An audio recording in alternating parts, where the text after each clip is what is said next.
Hello friends, welcome to maths का हलवा। और आज हम शुरू करने वाले हैं 60 प्रश्नों पर आधारित संस्कृत व्याकरण के बेसिक प्रश्न। और जैसा कि आप बोर्ड पर देख रहे हैं, अगर इनको हम मोटे तौर पर देखते हैं तो हमें यह वीडियो 5 अलग अलग चीज़ों पर देखने की मिलेगी। बाकी सारे टॉपिक आपके सामने यहाँ पर दिए गए हैं। इसमें से प्रमुख रहेंगे पहला स्वर, दूसरा व्यंजन, तीसरा वर्ण या वर्णमाला, चौथा उच्चारण या उच्चारण स्थान और पांचवा रहेगा माहेश्वर सूत्र पर आधारित। तो आइए हम बिना समय गंवाए वीडियो को स्टार्ट करते हैं।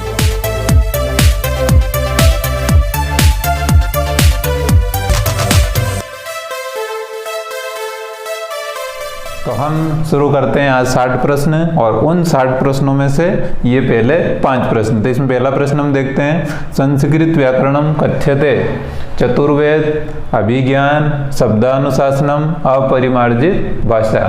तो आप चूंकि थोड़ी सी देर इसको रोक करके पांचों प्रश्न के उत्तर आप पहले सोच सकते हैं, लिख सकते हैं या बता सकते हैं। उसके बाद जो हमारे द्वारा उत्तर बताए जाएंगे उससे आप मिलान कर सकते हैं। तो इस वाले में सही उत्तर रहेगा शब्दा अनुशासनम। ये महाभाष्य काव्य में लिखा हुआ अथ शब्दा अनुशासनम। तो संस्कृत व्याकरण को शब्दा अनुशासनम भी कहा जाता है। दूसरा प्रश्न, संस्कृतस्य प्रथम चंपू अस्ति। इस वाक्य में ये जो वर्ड आया है चंपू, इस चंपू का अर्थ होता है ऐसा काव्य या ऐसा ग्रंथ जो गद्य और पद्य दोनों उसमें मिश्रित हो। गद्य प्लस पद्य।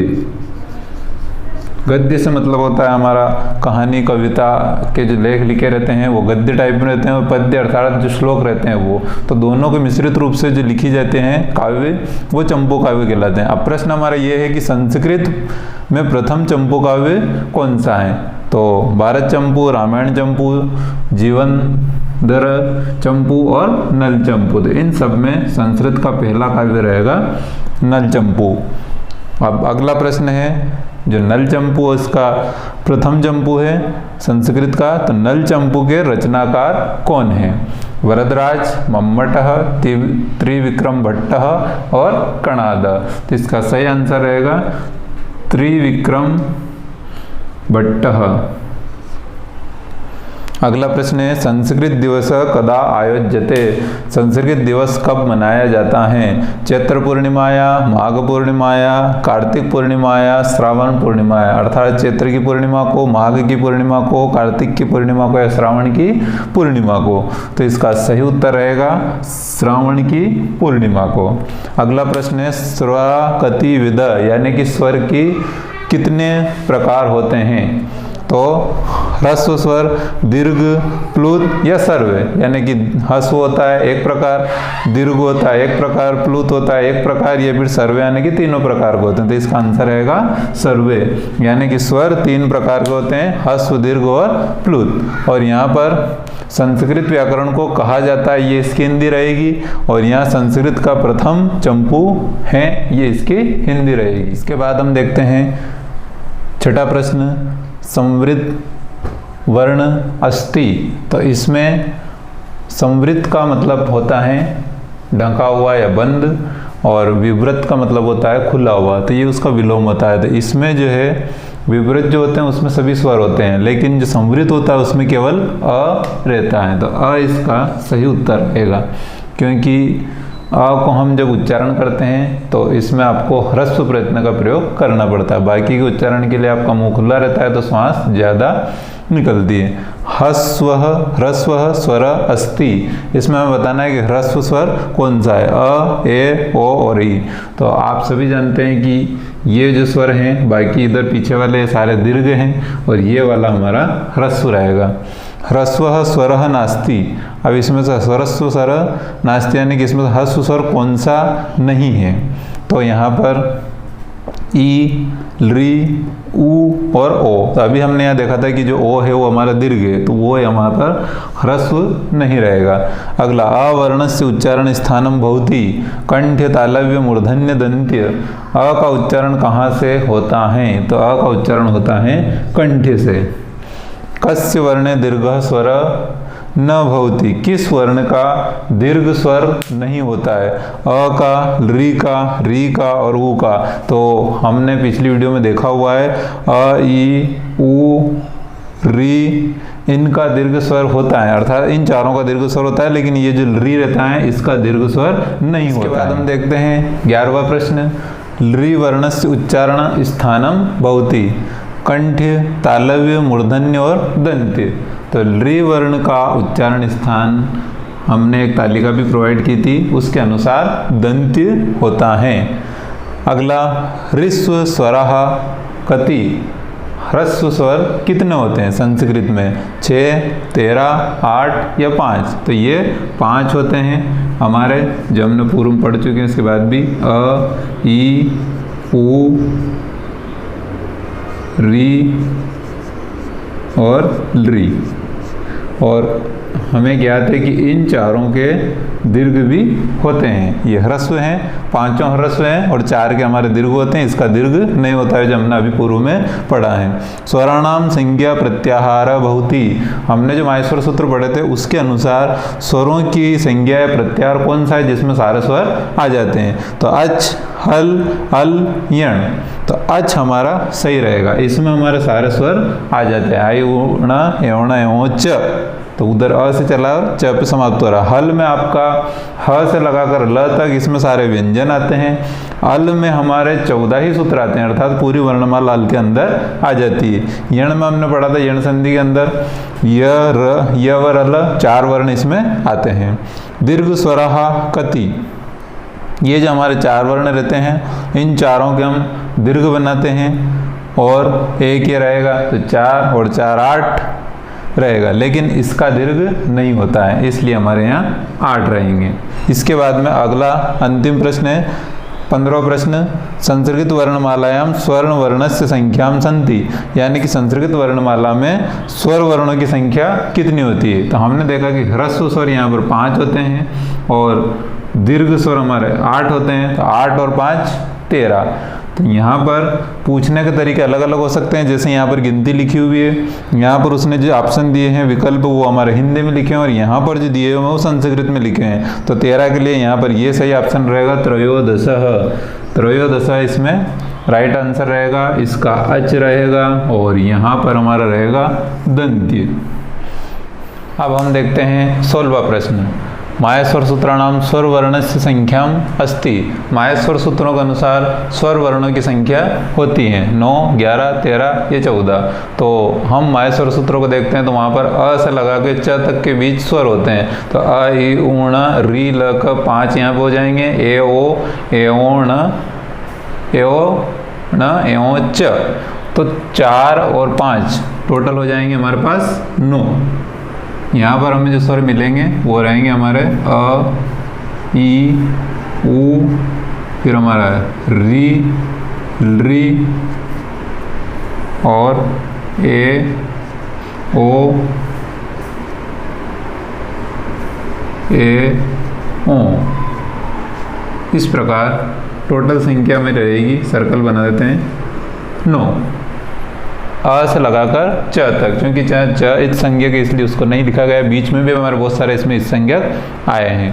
संस्कृत वर्णमालाया व्यंजनम वर्णा संति, संस्कृत वर्णमाला में व्यंजन वर्ण होते हैं। इस प्रश्न की तरह क्यों प्रस्तुत नहीं किया ये भी आप देख लें कि माहेश्वर सूत्राणाम, यहाँ माहेश्वर सूत्र के अनुसार पूछे गए, जबकि यहाँ नॉर्मल पूछा गया है कि संस्कृत वर्णमाला, माहेश्वर सूत्र के अनुसार नहीं पूछा है। इसका कारण यह है कि माहेश्वर सूत्र के अनुसार और संस्कृत वर्णमाला दोनों के अनुसार जो व्यंजन की संख्या इक्वल होती है, बराबर होती है। अब यहाँ हमें देखना है, तो आप देखें कि ये जो 9 होते हैं ये हमारे रहेंगे स्वर।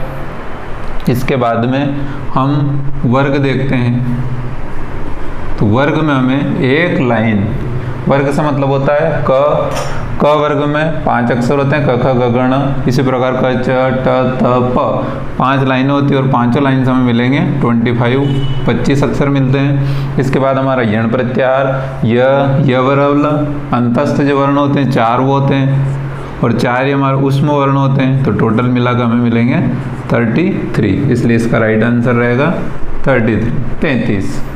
अगला प्रश्न है माहेश्वर सूत्राण अनुसार वर्णमालायां कति वर्णाः सन्ति।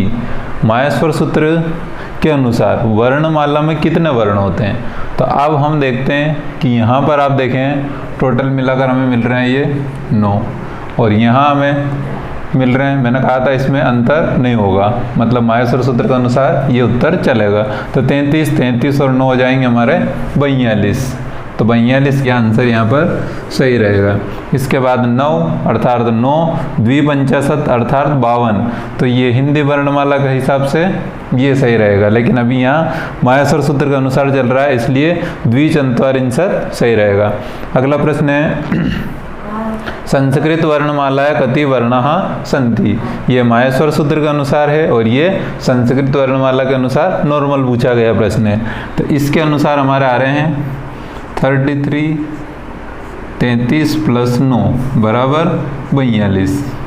अब संस्कृत वर्णमाला के हिसाब से नॉर्मल हमें देखना है, तो यहाँ पर जो अच स्वर में 4 दीर्घ छूटे हुए हैं वो चारों दीर्घ यहाँ जुड़ेंगे और प्लस हो जाएंगे 46 यानी कि 46। वो 4 कौन कौन से रहेंगे, चारों ह्रस्व स्वर के दीर्घ आ, ई, ऊ और री।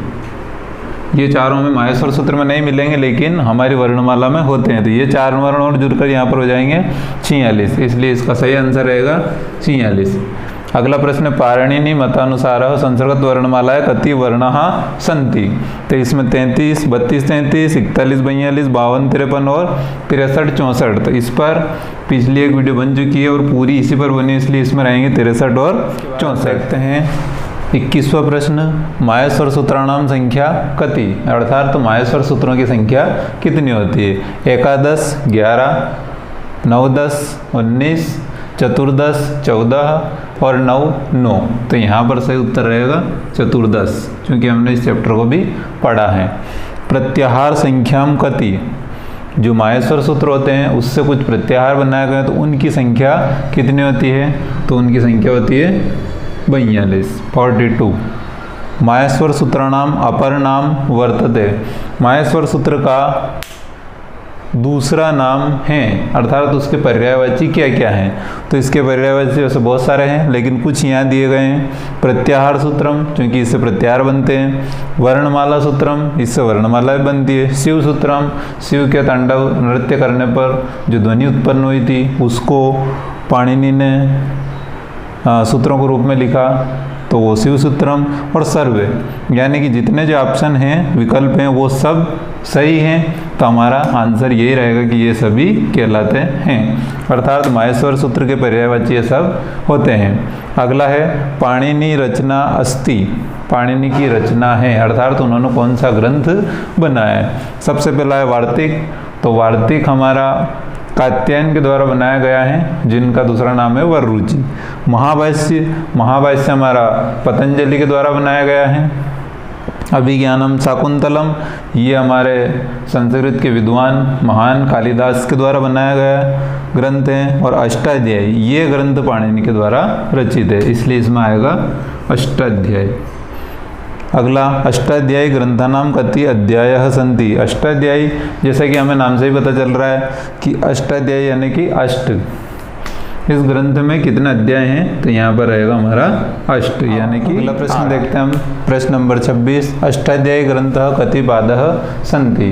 तो यहाँ पर जैसा कि नाम से प्रतीत होता है अष्टाध्यायी में 8 अध्याय होते हैं और प्रत्येक में 4-4 सर्ग, इसलिए 8 चौक 32 इसमें पाद होते हैं। अष्टाध्यायी ग्रंथ प्रथम सूत्र कह, 4 सूत्र दे रखे हैं, आप अनुमान लगा सकते हैं। तो इन 4 सूत्रों में वृद्धि आदेश, ये अष्टाध्यायी का प्रथम सूत्र है। अगला अष्टाध्यायी ग्रंथ अंतिम सूत्र का, ये प्रथम सूत्र है तो अंतिम कौन सा होना चाहिए, तो यहाँ पर अंतिम रहेगा अ। और इसी के कारण जो हमारा अ आया था, जिसको हमने समझा था संवृत्त जो वर्ण होता है वो अ होता है, अर्थात डका हुआ जिसका स्वर कम होता है।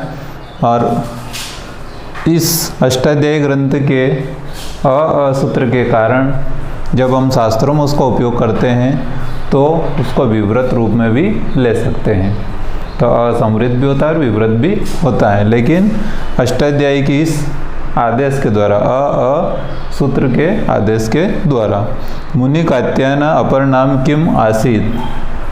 मुनि कात्यायन का 3 जो मुनि हैं उसमें से कात्यायन मुनि लिए गए हैं, इनका दूसरा नाम क्या है? अपर है दूसरा नाम। कालिदास, पतंजलि, वररुचि, पाणिनि।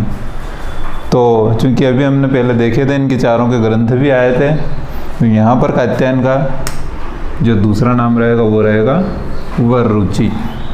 अगला प्रश्न है गुण संज्ञा बहुती, अर्थात गुण संधि में जो गुण संज्ञा बहुती, जो आदि गुण अधेड़ गुण जो सूत्र होता है उसके द्वारा, तो यहाँ पर ऐसे कौन कौन से अक्षर होते हैं जिनसे हमारी गुण संज्ञा होती है? तो अ, ए, ओ, आ, ए, ओ। अब आपको दिख रहा है कि इसमें मात्राएं ज़्यादा है, तो ये आपका जा रहा है वृद्धि संधि में, ये कोई क्रम नहीं बन रहा है, और न कोपी यानी कि इनमें से कोई नहीं, तो इसका क्रम नहीं बन रहा है, ये वृद्धि संधि में जा रहा है, तो बचा हुआ ये हमारा गुण संधि में रहेगा। प्रश्न नंबर 31 वृद्धि संज्ञा बहुती। अभी हमने देखा था गुण संज्ञा, अब वृद्धि संज्ञा। तो गुण संज्ञा जो होती है उसको हमें वृद्धि करनी है, तो अ जो रहता है उसका आ बनेगा, ए का आई, ओ का औ, इसलिए यहाँ पर ये वाला सही रहेगा। अगला, क्योंकि ये सारे प्रश्न क्रम से चल रहे हैं, एक के बाद एक अगर हम सीखते जाएंगे तो ये सारे हमारे मेमोरी में रहेंगे। संधि अक्षर कति बहुती, ये हमारे जो 4 ह्रस्व स्वर होते हैं उनके चारों दीर्घ होते हैं, तो वो संधि अक्षर होते हैं जिसमें ए, आई, ओ और औ आते हैं, क्योंकि ये 2-2 स्वरों के मिलने से बनते हैं। जिस प्रकार हम ए को देखते हैं तो यह अ प्लस ई बराबर ए बनेगा, इस प्रकार 2 स्वरों से मेल से एक नया स्वर बनता है, तो ये हमारा संधि अक्षर कहलाता है। तो इस प्रकार इन वर्णों की संख्या 4 ने 4, 5 ने 5, 8, 8, 9, 9, तो यहाँ पर 4 रहेगी। कह संधि अक्षर ह, कौन सा इनमें से संधि अक्षर हैं? अ, ओ, री, उ। तो आप देख सकते हैं इसमें से कौन सा रहेगा? ओ। एक मात्रिक वर्ण कथ्यते, जो हमारे ह्रस्व स्वर होते हैं उसमें हमें बहुत कम समय लगता है बोलने में, अर्थात ह्रस्व स्वर हमारे एक मात्रिक होते हैं जिसमें एक मात्रा का समय लगता है। द्विमात्रिक वर्ण कथ्यते, ह्रस्व, दीर्घ, प्लुत या न कोई, यानी कि कोई भी नहीं। ह्रस्व है कि दीर्घ है कि प्लुत है कि कोई भी नहीं, तो इसमें रहेगा एक मात्रिक ह्रस्व में लगता है, तो 2 मात्राओं का समय हमें दीर्घ स्वरों को बोलने में। इसके बाद हम देखते हैं प्रश्न नंबर 36 ओम वर्णे कति मात्रा संति, अर्थात जो प्लुत वर्ण होते हैं उनमें कितनी मात्राओं होती हैं या कितनी मात्राओं के बराबर हम उच्चारण करना पड़ता है। तो 4, 1, 1, 3, 3 और 5, तो यहाँ पर 3 मात्राएं, क्योंकि एक मात्रा ह्रस्व स्वर, 2 मात्रा दीर्घ और प्लुत स्वर में 3 मात्रा का प्रयोग किया जाता है। री वर्ण से उच्चारण स्थानम किम, ये आप उच्चारण तालिका देख सकते हैं, वीडियो सबसे पहले आएगी, उसमें आप देखें तो री वाला जो उच्चारण रहेगा वो रहेगा हमारा मूर्धन्य। एकारस्य उच्चारण स्थानम किम, अब यहाँ पर जो ये री वर्ण हमें स्पष्ट दिया हुआ है कि इसका उच्चारण स्थान हमें बताना है, लेकिन यहाँ पर ये जो पूरा वर्ड है तो हम ये पता नहीं कर पाते हैं कि इसमें कौन सा वर्ण का उच्चारण स्थान हमें बताना है। तो यहाँ पर जो फर्स्ट में जो वर्ण लिखा हुआ है ए, इस ए का उच्चारण स्थान उन्होंने पूछा है। एकार यानी कि ए का आपको उच्चारण स्थान बताना है। कंठ तालव्य, दंतोष्ट, कंठोष्ट और उपदमानी, क्योंकि ये वर्ण 2 वर्णों के मिलने से बना है, इसलिए इसके उच्चारण स्थान भी 2 यहाँ पर मिक्सिंग करके दिए, जैसे कंठ और तालव दोनों को मिलाने से कंठ तालव बनता है, तो इसका सही आंसर भी यही रहेगा, कंठ तालव्य। अगला अह उच्चारण स्थानम किम, तो हमारा जो क वर्ग होता है वो और ये विसर्ग वाले जो वर्ण होते हैं ये भी कंठ में ही गिने जाते हैं, तो चारों उच्चारण स्थान दिए, इसमें से ये कंठ वाला सही रहेगा। कादियों में वसाना उच्यन्ते, ये जो वर्ण होते हैं क से लगा के म तक, कादियों ने क से म तक के जो वर्ण होते हैं, अर्थात आप जानते हैं वर्णमाला में जो 5 वर्ग होते हैं उसमें क वर्ग, च वर्ग, ट वर्ग, त वर्ग और प वर्ग। प वर्ग का अंतिम अक्षर होता है म, तो क से म हम समझ सकते हैं, और ये हमारे होते हैं स्पर्श व्यंजन। अब देखते हैं हम अगला प्रश्न 41 नंबर। स्पर्श व्यंजनानि कति सन्ति। स्पर्श व्यंजन कितने होते हैं? अष्टादश 18, पंचविंशति 25, त्रयोदश 13, पंच 5। यहाँ पर जो क से लगाकर म तक के जो वर्ण होते हैं तो एक वर्ग में 5 अक्षर होते हैं, 5 वर्ग में मिलाकर पंचविंशति अर्थात 25 अक्षर रहेंगे। अगला प वर्ग से उच्चारण स्थानम किम। प जो वर्ण है उसका उच्चारण स्थान कौन सा है? कंठ, गला से थोड़ा ऊपर रहता है, तालव्य, ओष्ठ, दंत। तालव्य हमें जबड़े के ऊपर वाला भाग, ओष्ठ दोनों होठ, और दंत जब जीभ दांत को टच करती है, स्पर्श करती है। अब आप प वर्ण बोल के देख सकते हैं। प तो हमारे कौन से अंग किसको टच कर रहे हैं? तो यहाँ पर होठ, आपके ऊपर वाला होठ और नीचे वाला होठ एक दूसरे को स्पर्श करते हैं प में, इसलिए यहाँ पर सही आंसर ओष्ठ रहेगा। अगला दंत्य उच्चारण स्थानम भवति। जीभ जो है दांत से टकराती है वो दंत्य उच्चारण स्थान रहता है। तो क वर्ग, क के वर्ग के बोल सकते हैं, च वर्ग, प वर्ग और त वर्ग। तो हम क बोलते हैं, क तो कंठ से आवाज़ आ रही है, च तो आप जो देखते हैं ऊपर वाले जबड़े में तालु के वहाँ पर टकराने से च वर्ग बनता है। प वर्ग अभी हमने सीखा है ओष्ठ, और त वर्ग आप देखेंगे तो ये त दंत से थोड़ा सा जीभ हमारी टकराती है ऊपर वाले भाग पर, दांत के ऊपर वाले भाग पर टकराती है, तो त वर्ग हमारा दंत उच्चारण स्थान रहेगा। ड़ वर्ण से उच्चारण स्थानम किम। यहाँ पर आपको ये देखना है कि ये जो ड़ है ये हमारा क वर्ग का अंतिम अक्षर है, और जितने भी अंतिम अक्षर होते हैं उनमें नासिक्य तो होते ही हैं वो, लेकिन ये क वर्ग से हैं तो आपको क देखना है कि क, ख, ग, ग ये सारे हम कंठ से बोल रहे हैं, इसलिए ड़ भी हमारा कंठ तो होगा, साथ में नासिक्य भी होगा। इसी प्रकार ये ड़ के 5 प्रश्न आपसे जो 4 ड़ और छूटे हुए हैं, न, म, न, न्य, उनके भी इस प्रकार के प्रश्न आपसे पूछे जा सकते हैं। तो इसमें रहेगा कंठ नासिक। तो हमें वर्गों के प्रथम अक्षर से पता करना है। जैसे न अगर पूछा जाता तो न हमारा त वर्ग से होता, इसलिए यहाँ पर आता आपका दंत्य नासिक। ण वर्णस्य उच्चारण स्थानम किम। अब ण है, यहाँ पर उन्होंने सबके पीछे नासिक नहीं लगाया, अकेला नासिक के, लेकिन इसको फिर भी हम देखते हैं कि ये और अन्य वर्णम कहाँ आता है, तो ये आपका आता है ट वर्ग में, ट, ठ, ड, ड, ण। और ट वर्ग जो होता है हमारा वो मूर्धन्य होता है, क्योंकि यहाँ किसी भी जगह मूर्धन्य नहीं दिया हुआ है, तो फिर हमारे अंतिम वर्ण है, इसलिए यह नासिक्य रहेगा। तो सही आंसर इसका नासिक्य रहेगा। 46 नंबर वाला प्रश्न हम देखते हैं। य, र, ल, व व्यंजना नाम संज्ञा भवति। अर्थात ये जो 4 वर्ण हमें दिए गए हैं, इन चारों वर्णों को हम क्या बोलते हैं? स्पर्श, ऊष्म, अंतस्थ या फिर नासिक्य। तो हमने पूर्व में वीडियो देख चुके हैं, पता ही होगा, अंतस्थ इनको बोला जाता है। अगला इनसे मतलब ये प्रश्न इसलिए लिए गए हैं कि आप वीडियो देखते हैं, सीखते हैं, परंतु जब प्रश्न की जो वैरायटी होती है वो अलग अलग टाइप की होती है, तो वो भी हम सीखें। केवल हम चीज़ें सीखते रहें और प्रश्न का अगर हमें नहीं याद है कि प्रश्न किस किस वैरायटी से आएंगे, तो फिर उन चीज़ों का सीखने का कोई महत्व नहीं होता है। अंतस्थ वर्णानाम क्रमः कः। अब ये देखिए, ये जो यहाँ क्रम लिखा हुआ है, इसी क्रम को यहाँ 4 तरीके से लिखा गया है, लेकिन उन्होंने पूछा है कि जो माहेश्वर सूत्र आपने सीखा है उसमें यण प्रत्याहार आया था, वहाँ पर अंतस्थ वर्णों का क्रम क्या था?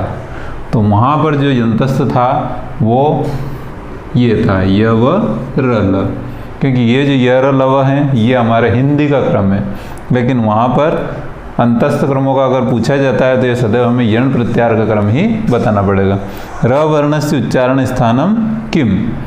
अब आप देखिए, ये जो र है ये इन अंतस्थ वर्णों से लिया गया है। तो इनके चारों के उच्चारण स्थान भी हमें याद होना चाहिए, क्योंकि यहाँ पर जो अभी र का मूर्धन्य रहेगा। व वर्णस्य उच्चारण स्थानम किम, यहीं पर एक व आया है। बाकी के तो अलग अलग आप लिख सकते हैं, जैसे य, र और ल, इनके आपको सिंगल वाले वर्ण मिलेंगे, लेकिन व का सदैव याद रखना है। व वाले में मूर्धन्य, कंठ और तालव्य जो सिंगल हैं ये ना लेकर के जिनमें दो उच्चारण स्थान एक साथ है वही रहेगा। तो ये रहेगा आपका दंतोष्ठ, ये अकेला इसमें डबल वाला रहता है। अगर यहाँ सारे डबल होते हैं तो फिर आपको उसमें दंत और ओष्ठ दोनों देखना है, यही सही रहेगा। यण वर्णस्य अस्ति, इनमें से यण वर्ण कौन सा है, अर्थात यण प्रत्याहार के अंतर्गत आने वाला। अब यण से मतलब होता है अंतस्थ, और अंतस्थ यहाँ पर लिखे हुए हैं। इन वर्णों से आप तुलना कीजिए, इनमें से यहाँ पर कौन सा वर्ण आया, तो इनमें से ल वर्ण यहाँ पर आया है, इसलिए ल वर्ण यहाँ पर यण वर्ण से होगा, बाकी वर्ण यहाँ पर नहीं होंगे। तो हमारे ये जो चार वर्ण थे यर्ण, अंतस्थ, इन्हीं से ये सारे प्रश्न बने हुए हैं। अगला 51 नंबर का प्रश्न हम देखते हैं, दंत उच्चारण स्थानम किम। अब यहाँ पर जो ये सूत्र दिए गए हैं कि दांत से उच्चारण होने वाला स्थान आपको बताना है। यहाँ पर हमें दिया गया है अको विसर्जयानाम, इचु ऐसानाम, ऋतु रसाणाम, ऋतु रसाणाम, और एक और होता है इसमें पू, और यहाँ बीच में हम लिख सकते हैं पू, प, उपद, मा, नी, या, ना, म। इस प्रकार ये अपने अपने सूत्र अपने अपने वर्ग को पूरा करते हैं। तो हमें ये देखना है कि यहाँ पर जो दंत लिखा हुआ है, और हम अगर इस वाले की बात करें तो इसमें हमें केवल क मिला है। कु मतलब क वर्ग, क हमारा कंठ से बोला जाता है। अगर इसमें की बात करें तो चू, चू मतलब च वर्ग, तो च वर्ग हमारा बोला जाता है तालव्य से। ऋतु ये यहाँ पर ट है, तो ट हमारा दंत्य से नहीं बोला जाता है, अर्थात ये मूर्धन्य। और त, थ, द, द ये हमारा दंत्य से बोला जाता है। इसलिए हमें इन सूत्रों को छोड़कर इनमें जो वर्ण दिया हुआ है उसको ध्यान में रखते हुए इसका आंसर देना है। तो यहाँ से हमें कु अर्थात क वर्ग, चू अर्थात च वर्ग, टू अर्थात ट वर्ग, तू अर्थात त वर्ग, और एक और रहता है पू अर्थात प वर्ग। तो ये एक सूत्र और है जो अलग मैंने लिख दिया है, कभी इससे प्रश्न अगर बनता है तो उसका हमें प देखना है। अगला जो प्रश्न है, कु, चू, टू, तू, प उच्चारण स्थानम भवति। अब आप देखिए अभी जो हमने सीखा है इनमें से जो कु, ये चू, टू, तू और पू, इसका मतलब होता है कि ये अपने अपने वर्ग लेके बैठे हैं। तो यहाँ पर क वर्ग, च वर्ग, ट वर्ग, त वर्ग और प वर्ग, क्रम से इनके सारे हमें उच्चारण स्थान बताने हैं। तो दंतोष्ठ होगा नहीं, नासिक होगा नहीं। यहाँ पर आप देखते हैं तो 1, 2, 3, 4, यहाँ पर आपको 4 ही दिए गए हैं, और यहाँ आपके 1, 2, 3, 4, 5 पाँचों स्थान दिए गए हैं, पाँचों वर्ग दिए गए हैं। ये पाँचों इसमें क्रम से होते हैं, इसलिए ये आपका सही रहेगा। इसका मतलब हुआ कि क वर्ग कंठ से बोला जाएगा, च वर्ग तालु से, ट वर्ग मूर्धन से, त वर्ग दंत से, और प वर्ग ओष्ठ से। तो ये पांचों इन पांचों से मिलते हैं। तो कुचु टुतुप का मतलब एक एक वर्ग। स, स, स, ह अभी हमने अंतस्थ पढ़े हैं। अब ये वर्ण आए, इनकी संज्ञा में बतानी है। ये कौन से वर्ण होते हैं, तो ये होते हैं हमारे उष्म, क्योंकि हमने स्पर्श पढ़ लिए 25, अंतस्थ पढ़ लिए 4, और अनुस्वार ये अलग हैं, इसलिए उष्म। ह वर्ण से उच्चारण स्थानम किम। अब यहाँ पर जो 4 वर्ण आए हैं इनमें से हमने एक वर्ण उठाया, ऐसे 4 प्रश्न नए बन सकते हैं। तो एक यहाँ पर है ह वर्ण से उच्चारण स्थानम किम, तो इसमें रहेगा आपका कंठ, क्योंकि क वाले के साथ में ह वर्ण भी रहता है। आखिरी उपदमानीय, उपदमानीय नाम उत्पत्ति स्थानम किम। उपदमानी वर्णों का उत्पत्ति स्थान क्या होता है, तो उपदमानी में हमारे प वर्ग आता है, ये पू यानी कि प वर्ग आता है, और प अगर हम बोलते हैं तो ये हमारा प, दोनों होठ मिल जाते हैं, अर्थात ये ओष्ठ इसका उत्पत्ति स्थान। प्रश्न हमारा 56 वाला लेते हैं हम। जीवामूली वर्ण अस्ति क, ल, य और स। तो जीवामूली से हमारा तात्पर्य होता है जो हमारी जीवा होती है उसका जो मूल होता है उसको जीवामूली बोला जाता है। अब जीवा का मूल होता है उसको हम कंठ भी बोलते हैं, तो कंठ वर्ण और जीवामूली वर्ण एक ही रहते हैं, इसलिए यहाँ पर क वर्ण हमारा जीवामूली रहेगा। और चूंकि जीवामूली के आगे इस प्रकार विसर्ग भी बना रहता है। अगला हम देखते हैं उपदमानीय वर्ण अस्ति। अभी हमने देखा उपपदमानीय वर्ण, तो ये पु वर्ग से आता है और पु वर्ग में प आता है इसलिए, और ये ओष्ठ से बोला जाता है, तो प ल नहीं बोला रहा है ओष्ठ से, व नहीं बोल सकते, स ये दंत ओष्ठ है, तो ये अकेला उपदमानी ये रहेगा। इसमें भी हमारे इस प्रकार जो है अर्ध विसर्ग रहते हैं, तो ये हमारा उपदमानीय वर्ण होगा। विसर्गस्य वर्णस्य उच्चारण स्थानम भवति। जो विसर्ग वर्ण होते हैं उनका उच्चारण स्थान कहाँ से होता है, तो विसर्ग वर्ण जो भी होते हैं उनका स्थान हमारा कंठ से होता है। अगला मनस टी संज्ञक वर्ण अस्ति। मनस वर्ण में टी संज्ञक वर्ण हैं, अस, मस, स या अ।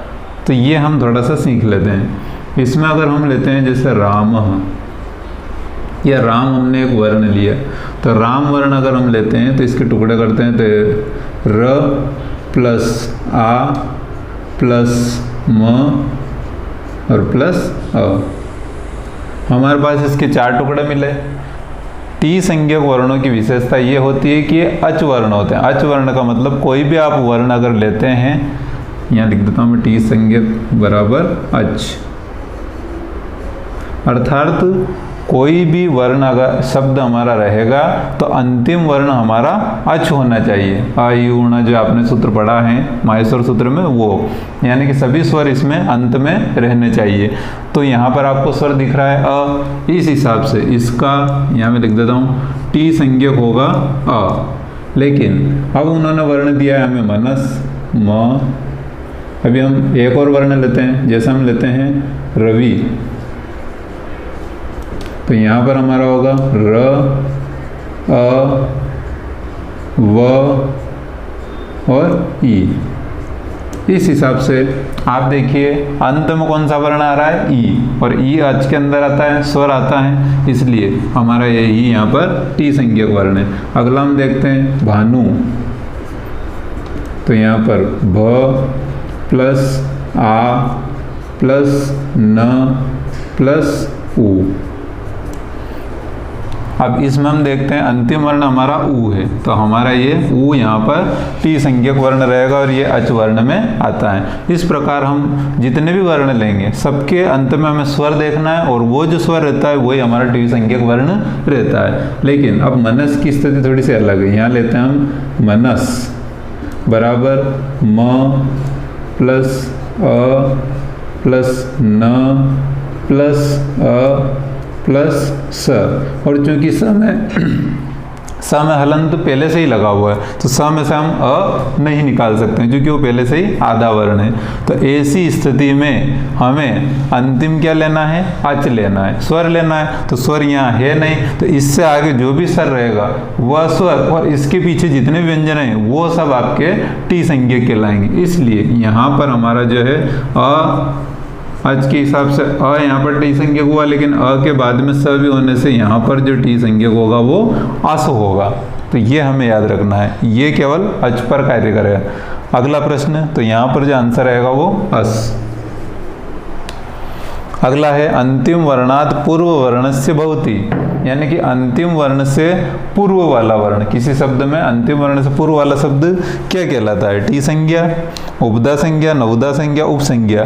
तो टी संज्ञा तो आप देखिए कि होगा नहीं, क्योंकि ये तो अंतिम अच वर्ण ही देखा जाता है, तो हमें ये वाला बताना है उपदा संज्ञा। अब हम सीख लेते हैं कि उपदा संज्ञा मतलब क्या होता है। जैसे हम ये उदाहरण राम वाला यहाँ पर लेते हैं, राम या राम, तो राम वाला अगर अपन उदाहरण लेते हैं तो यहाँ पर इसके टुकड़े होंगे र प्लस आ प्लस म प्लस अ। अब इसको हमने इसमें देखा था तब तो हमने अंतिम स्वर लिया था, लेकिन यहाँ पर आप याद रखना इसको लेने के लिए अंतिम अल होना चाहिए। अल मतलब स्वर या व्यंजन कुछ भी हो सब चलेगा। तो यहाँ पर चूंकि सबसे अंत में स्वर हैं तो ये चलेगा।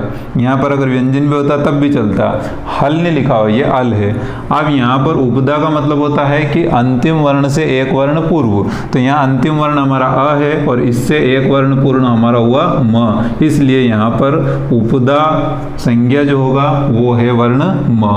अगर हम इसकी जगह चिंत शब्द लेते हैं, चिंत बराबर, तो इसके टुकड़े करेंगे तो यहाँ पर च प्लस ई प्लस न प्लस त बराबर। तो इस वाले में हमारा जो है अंतिम वर्ण से पूर्व वाला वर्ण न रहेगा, इसलिए हमारा उपदा संज्ञा इसमें न रहेगी।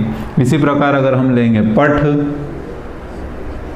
तो पठ में हमारा प प्लस अ प्लस ठ, तो यहाँ पर ठ से पूर्व वाला वर्ण हमारा अ रहेगा, इसलिए यहाँ उपदा संज्ञक अवर्ण रहेगा। इस प्रकार उपदा संज्ञक हमारा वर्क करता है।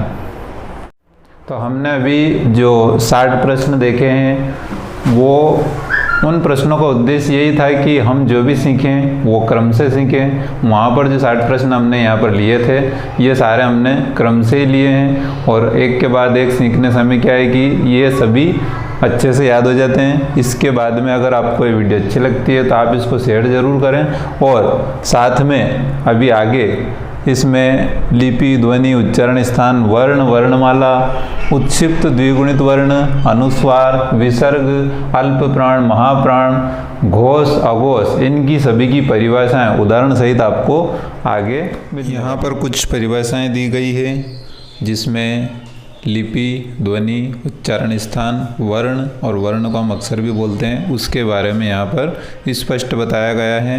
और जैसा कि ये सारा हिंदी में लिखा हुआ है तो आप पढ़कर इसको अच्छे से समझ सकते हैं। इसके बाद वर्णमाला किसे कहते हैं इसकी परिभाषा यहाँ दी गई है, और साथ में ही उत्क्षिप्त वर्ण की परिभाषा अलग, और इन वर्णों को द्विगुणित व्यंजन क्यों कहते हैं उसकी परिभाषा अलग से दी गई है। साथ ही हम देख सकते हैं अनुस्वार, विसर्ग और अयोगवाही वर्ण किसे कहते हैं और कौन कौन से वर्ण ये होते हैं, इनकी परिभाषा सहित यहाँ पर अल्प प्राण और महाप्राण की परिभाषा के साथ ही उदाहरण सहित वर्णों को दिखाया गया है, और साथ में ये भी दिखाया गया है कि किस किस में कितने कितने वर्ण होते हैं। अल्प प्राण और महाप्राण की तरह ही इसमें सघोष वर्ण और अघोष वर्ण की परिभाषा और साथ में ही उदाहरण के साथ ही कुल वर्णों की संख्या भी दर्शाई गई हैं।